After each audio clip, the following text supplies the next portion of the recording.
सुप्रभात बच्चों, कैसे हैं आप सब। मैं उम्मीद करती हूँ कि आप सब मजे में होंगे और अपनी पढ़ाई भी कर रहे हैं। साथ ही साथ मैं फिर से आपको एक बार बताना चाहूंगी कि ये जो कोरोना वायरस फैल रहा है उसको बढ़ने से रोकने के लिए हमें 2-3 चीजों का ध्यान जरूर रखना है। सबसे पहले तो हमें मास्क पहनना है। अगर हम घर से बाहर कहीं भी जा रहे हैं तो मास्क पहन कर जाना है। दूसरी बात, हमने अपने हाथों को बिल्कुल साफ सुथरा रखना है। उसके लिए साबुन या पानी से उनको धोते रहना है या फिर सैनिटाइजर यूज करना है। और तीसरी और सबसे जरूरी बात है कि हमें सामाजिक दूरी यानी सोशल डिस्टेंसिंग बना के रखनी है। इन्हीं चीजों को फॉलो करके ही हम अपने आप को सेफ रख सकते हैं। तो चलिए अपनी हिंदी कक्षा का प्रारंभ करते हैं। तो जैसा कि आप सब जानते हैं, हम पाठ 13 कर रहे थे। तो आज हम पाठ 13 के भाषा से प्रश्न करेंगे। पहला प्रश्न जो दिया गया है, सही शब्द चुनकर वाक्य पूरे कीजिए। तो इसमें आपको फिल इन दी ब्लैंक्स की फॉर्म में दिए गए हैं। हर ब्लैंक के लिए, हर रिक्त स्थान के लिए आपके पास ऑप्शन है। हमें सही ऑप्शन चुनकर वाक्य को पूरा करना है। तो पहला वाक्य है, डैश छोटे भाई को बुखार है। तो इसमें लगेगा मेरे छोटे भाई को बुखार है। दूसरा है, डैश कमरा सुंदर है। तो इस रिक्त स्थान में हमें लगाना है यह कमरा सुंदर है। तीसरा है, इन डैश को अंदर रख दो। ऑप्शन है मेज, मेजे या मेजों। तो इसमें हमारे यहां पे आएगा मेजों। इन मेजों को अंदर रख दो। अगला है, मैंने राम से बात की नहीं आएगा, की आएगा। लास्ट है, शाम ने मुझे 10 रुपए दिए। दिया नहीं, दिए, 10 रुपए दिए। चलते हैं अब हम प्रश्न नंबर 2 की तरफ। शुद्ध वर्तनी वाले शब्दों पर सही का चिन्ह निशान लगाइए। तो जैसा कि आप देख सकते हैं, इसमें हर वर्ड के 2 स्पेलिंग दिए गए हैं। 2 तरह से उस शब्द को लिखा गया है। हमें बताना है कि सही जो है वो कौन सा है। तो पहला, जैसे आप देख सकते हैं, उज्जवल और उज्जवल दोनों ही उज्जवल हैं, लेकिन उज्जवल वर्ड के जो सही स्पेलिंग्स हैं वो ये वाले हैं। मैंने अंडरलाइन कर रखा है, आप देख सकते हैं ध्यान से। फिर ख पार्ट में देखो, स्वामी, स्वामी। तो सही वाला कौन सा है? स्वामी, बड़ी ई वाला। तीसरा है चूंकि या चूंकि। तो सही वर्ड है चूंकि, छोटी ई वाला। अगला है अच्छाई या फिर अच्छाई। तो ये वाले जो स्पेलिंग है जिसमें छ को आ की मात्रा और बड़ी ई है, वो वाले स्पेलिंग्स करेक्ट हैं। अगला है परीक्षा, परीक्षा। तो वर्ड होता है परीक्षा, ये वाला जो वर्ड है वो करेक्ट है। लास्ट पार्ट है रीति, रीति। तो हम रीति बोलते हैं, यही वाला जो स्पेलिंग है वो ठीक है। तो हमने इसको अंडरलाइन किया है। चलिए अब हम बढ़ते हैं प्रश्न नंबर 3 की ओर। प्रश्न नंबर 3 में हमें कुछ शब्द दिए गए हैं और उन शब्दों के हमें वाक्य बनाने हैं। मैं आपको एग्जाम्पल के लिए वाक्य बना के बता रही हूं। जरूरी नहीं है कि आपको वही वाक्य बनाने हैं, आप अपनी मर्जी से भी वाक्य बना सकते हैं, लेकिन एक एक वाक्य मैं आपको बना के समझाती हूँ जिससे कि आपको इन शब्दों का अर्थ स्पष्ट हो जाए। तो पहला वर्ड जो हमें दिया है वो है विचित्र। विचित्र का मतलब होता है अनोखा। तो इसका वाक्य मैंने बनाया है, कल मैंने एक विचित्र जानवर देखा।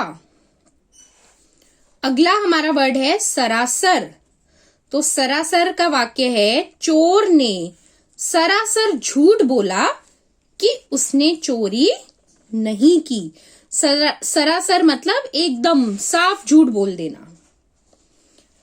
तीसरा शब्द है प्रभावित। मैं अपनी अध्यापिका से बहुत प्रभावित हूं।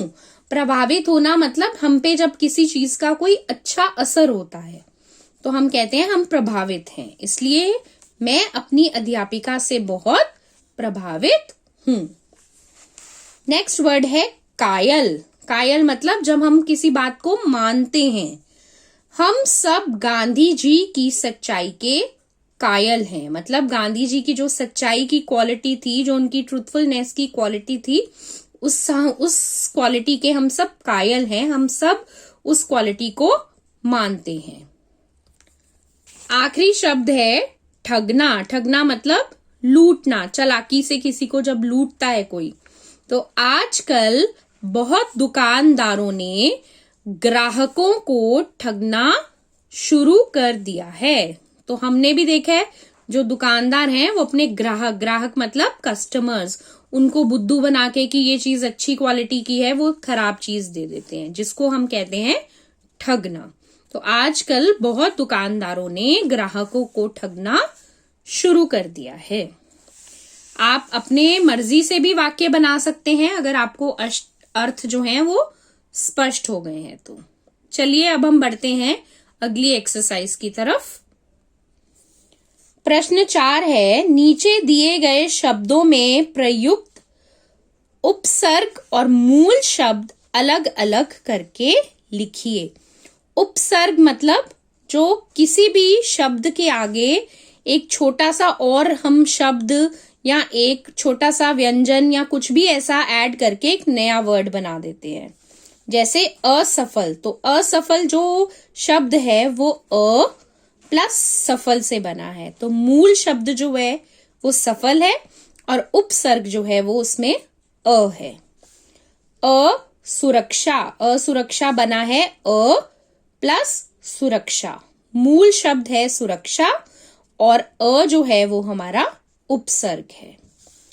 बदबू, बदबू जो शब्द है वो बना है बद का उपसर्ग बू में लगाने। बू मतलब स्मेल, तो बदबू।